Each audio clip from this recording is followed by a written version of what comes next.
નમસ્કાર મિત્રો, વેધર ઇન્ફોર્મેશનમાં આપનું સ્વાગત છે. હું છું પરેશ. ખાસ કરીને આજના વિડીયોમાં માહિતી આપવાની છે કે જે આપણે દેશી વિજ્ઞાન એટલે કે હોળીના પવનના આધારે જે ચોમાસા વિશેનું અનુમાન લગાવવામાં આવતું હોય છે, તો આવનારું ચોમાસું એટલે કે 2025નું વર્ષ કેવું થશે એ વિશેની આપણે ચર્ચા કરવાની છે. હોળીના જે ઝાડ હોય છે, હોળીના જે પવન ને હોળીનો જે ઝાડ, હોળીનો ધુમાડો છે કઈ દિશામાં જાય અને કઈ દિશાના પવન આવે, જેને કારણે ચોમાસાનું અનુમાન આવતું હોય છે. એમાં ગઈકાલે હોળીના પવને એક અદ્ભુત સંકેત આપ્યા છે. એ વિષય ઉપર ચર્ચા કરવાની છે કે આપણા જે વડીલો અને ઋષિ મુનિઓ હતા એ ખૂબ હોશિયાર અને બુદ્ધિશાળી હતા, એક પ્રકારના વૈજ્ઞાનિકો હતા. એની જે એક દેશી પદ્ધતિ વિજ્ઞાનની અંદર ગોઠવેલી છે એ આજે 21મી સદીની અંદર પણ સાચી પડે છે. એટલે જેવો જોવા જઈએ તો જે વર્ષનું અનુમાન કરવું હોય કે આવનારું વર્ષ કેવું થશે, જેમાં ખાસ કરીને અખાત્રીજના પવન હોય અથવા તો હોળીનો પવન છે, જેવી રીતે કે કસ કાતરાના આધારે આગાહી થતી હોય છે, ચૈત્રી દનૈયા છે, વનસ્પતિની જે લક્ષણો છે, પશુ પક્ષીની ચેષ્ટાઓ છે વગેરે ઉપરથી જે આપણા વડીલો છે અત્યાર સુધી આગાહી કરતા આવ્યા છે અને એમાં પણ ઘણું બધું તથ્ય રહેલું છે. જેમાં ખાસ કરીને જોવા જઈએ તો ચાલુ વર્ષે કસ કાતરાની વાત કરીએ તો ગઈકાલે હોળી હતી. હોળી સુધી જે કસ કાતરા જોવાના હોય છે એ સામાન્યથી મધ્યમ રહ્યા છે. એમાં કોઈ ખાસ પ્રકારનું પરફોર્મન્સ જોવા મળ્યું નથી.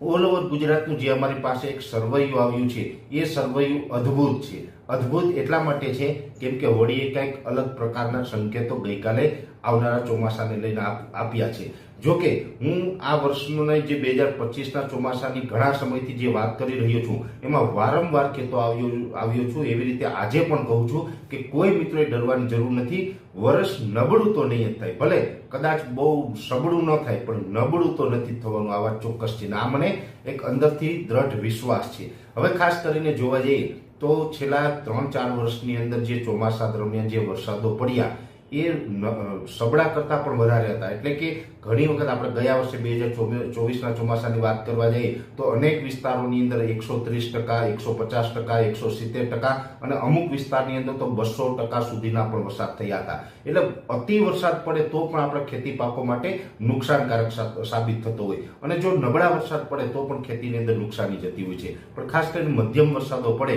તો ખેતી માટે સારું રહેતું હોય છે. એવી રીતે હોળીના પવને જે સંકેતો આપ્યા છે એ સંકેતો મુજબ જોવા જઈએ તો જે છેલ્લા 2-3 વર્ષથી કે 4 વર્ષથી જે અતિ વરસાદો પડતા હતા એવા વરસાદો કદાચ 2025માં નહીં પડે પણ મધ્યમ ચોમાસું સારું થશે, આવું ચોક્કસ અત્યારે અનુમાન આવ્યું છે. જેની અંદર જોવા જઈએ તો લગભગ 75થી 80% ગુજરાતના વિસ્તાર એવા હતા કે જેની અંદર જે હોળીનો ધુમાડો છે એ પૂર્વ દિશામાં ગયો, એટલે કે પશ્ચિમ તરફથી પવન આવ્યો છે અને પૂર્વ દિશામાં હોળીનો ધુમાડો ગયો છે. અને એ આધાર ઉપર જોવા જઈએ તો જે પરમ દિવસે મેં કોષ્ટક બતાવ્યું હતું એ મુજબ એનું અનુમાન એવું આવે છે કે મોટા ભાગના વિસ્તારોની અંદર 12 આની વર્ષ થશે. જોકે અમુક વિસ્તારની અંદર 16 આનીના સંકેત આવ્યા છે. એટલે કે જે ઈશાનનો ખૂણો હોય છે, ઉત્તર અને પૂર્વની વચ્ચેનો ખૂણો, ઈશાનના ખૂણામાં જે પવનો ગયા છે એવા વિસ્તારો છે પણ એ ખૂબ ઓછા વિસ્તારો છે, ખૂબ સીમિત વિસ્તારો છે. લગભગ કહી શકાય કે 75થી 80% વિસ્તાર એવા હતા કે જેમાં હોળીનો ધુમાડો છે પૂર્વ દિશામાં ગયો છે અને 12 આની વર્ષના સંકેતો મળ્યા છે. એટલે એટલું ચોક્કસ કહી શકાય કે વર્ષ નબળું તો નથી થવાનું. એનું કારણ છે કે જો 8 આની વર્ષના સંકેતો આવ્યા હોત તો આપણે ચિંતાનું કારણ હતું. 12 આની વર્ષની અંદર મોટા ભાગે એવું બનતું હોય છે કે ચોમાસા દરમિયાન મધ્યમ પ્રકારના વરસાદો અને એકંદરે જોવા જઈએ તો આપણે ખેતી પાકોની અંદર જે ઉત્પાદન લેવાનું હોય એના માટે આપણે સારું વર્ષ રહેતું હોય છે. એટલે આ વર્ષે 12 આનીના સંકેતો હોળી આપ્યા છે. જોકે હજુ પણ ચૈત્રી દનૈયા છે, અખાત્રીજના પવનો છે, એના લક્ષણો પણ સમયાંતરે જોવામાં આવશે. પણ અત્યારે હોળીની વાત કરવા જઈએ તો હોળીની જે ઝાડ હોય છે, હોળીનો ધુમાડો હોય છે, એની 12 આની વર્ષના સંકેત આપ્યા છે. જોકે છતાં પણ કોઈ મિત્રોએ ડરવાની કે ગભરાવાની જરૂર નથી. 12 આની વર્ષમાં પણ આપણે સારા ઉત્પાદનો લઈ શકતા હોય છે. હા, એક ચોક્કસ છે કે છેલ્લા 4-5 વર્ષથી આપણે અતિ વરસાદો પડતા હતા. આપણે દર વખતે અલગ અલગ જે લક્ષણો જોવા મળતા હતા એ 16 આની વર્ષના જોવા મળતા હતા અને એમાં આપણે 100% કરતા વધારે વરસાદ એટલે કે 125%, 30%, 150%, 200% સુધીના પણ વરસાદો પડ્યા છે. એ અતિ વરસાદો પડ્યા હતા. જોકે અતિ વરસાદોને કારણે પણ પાછળના 2-5 વર્ષની અંદર ખેડૂતોને ખૂબ નુકસાન પણ ગયું છે. એવી રીતે જોવા જઈએ તો આ વર્ષે કદાચ નુકસાનીના વરસાદ ન થાય પણ એકંદરે સારા વરસાદ થાય અને મધ્યમ ચોમાસું રહે એવા અદ્ભુત સંકેતો આ વર્ષની હોળીએ આપ્યા છે. ખાસ કરીને જોવા જઈએ તો આ હોળી એકમાત્ર ખગોળ વિજ્ઞાનની અંદર નથી કે એના આધારે આપણે સંપૂર્ણ ચોમાસાનું અનુમાન લગાવી લઈએ. બીજા પણ ઘણા બધા લક્ષણો હોય, પણ હોળીનો પવન અને જે કસ કાતરાના બંને અનુમાન એવું કહી રહ્યા છે કે ચોમાસું મધ્યમ રહેશે. જોકે અમુક વિસ્તાર એવા હશે કે ત્યાં મધ્યમ કરતા પણ નબળું રહી શકે છે, કેમ કે ઘણા વિસ્તાર એવા પણ છે કે જ્યાં અગ્નિ ખૂણામાં ધુમાડો ગયો છે.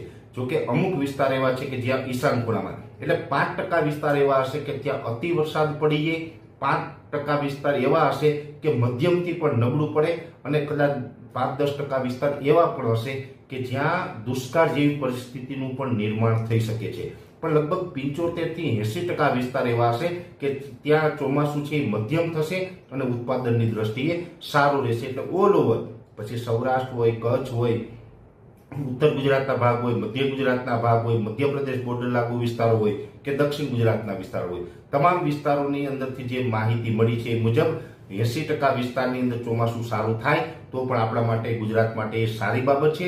એટલે અત્યારે હોળીના જે સંકેતો મળ્યા છે એ વિશેની ખાસ મારે આપણે માહિતી આપવાની હતી કે મધ્યમ ચોમાસાના સંકેતો મળ્યા છે, 12 આની ચોમાસાના સંકેતો મળ્યા છે, અને ભૂતકાળની અંદર પણ 12 આની ચોમાસું થયા છે, અને 12 આની ચોમાસાની અંદર ખેડૂતોએ મબલક ઉત્પાદન પણ મેળવ્યા છે. આશા રાખીએ છીએ કે પાછળથી જે ભલે 12 આની થાય પણ પાછળથી પણ થોડાક મધ્યમ વરસાદો થઈએ તો પાણીની વ્યવસ્થા થાય, જેથી કરીને શિયાળુ ઉનાળુ પાક પણ ખેડૂતો કરી શકે એવી આપણે ભગવાન દ્વારકાધીશ પાસે આશા પણ રાખીએ છીએ. હા, એક ચોક્કસથી છે બની શકે અત્યારે જે હોળીના સંકેત હોય, કસ કાતરાના સંકેત હોય, તમામ સંકેતોનું એક અનુમાન એવું પણ છે કે કદાચ વાવણી કદાચ મોડી થાય પણ વર્ષ સારું થશે. હા, એક ચોક્કસથી છે કે વાવણી પહેલા કદાચ જો વાવાઝોડું આવે, ઘણી વખત આવતું હોય છે, વાવાઝોડાને કારણે કોઈ વિસ્તારોમાં વાવણી થઈએ એ વાત અલગ રહેશે. બાકી નૈઋત્યના ચોમાસાની વાવણી છે એ કદાચ થોડીક લેટ થઈ શકે. જો કે લેટ થાય પણ વર્ષ મધ્યમ અને સારું થાય તો ઉત્પાદનમાં પણ સારું રહે. એટલે ખાસ કરીને આ વિડીયોની અંદર મારે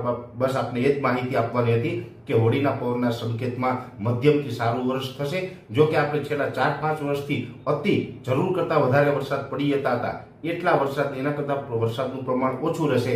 પણ જરૂર જ્યારે આપણે પાકને હોય ત્યારે સમયાંતરે કટકે જો આ વરસાદો પડતા રહેશે તો આ 12 આની વર્ષની અંદર પણ આપણે સારું ઉત્પાદન લઈ શકીએ. એટલે એક પ્રકારે હોળીના સંકેતો છે આપણા માટે સારા જ છે, કોઈ ડરવાનું નથી. નબળા સંકેતો બિલકુલ નથી મળ્યા, હોળીએ સારા સંકેતો જ આપ્યા છે, અને આ આવનારું વર્ષ છે એ આ તમામ ખેડૂત પરિવાર માટે ખૂબ સારું રહે એવી પણ હું અંતમાં દ્વારકાધીશને પ્રાર્થના કરું છું.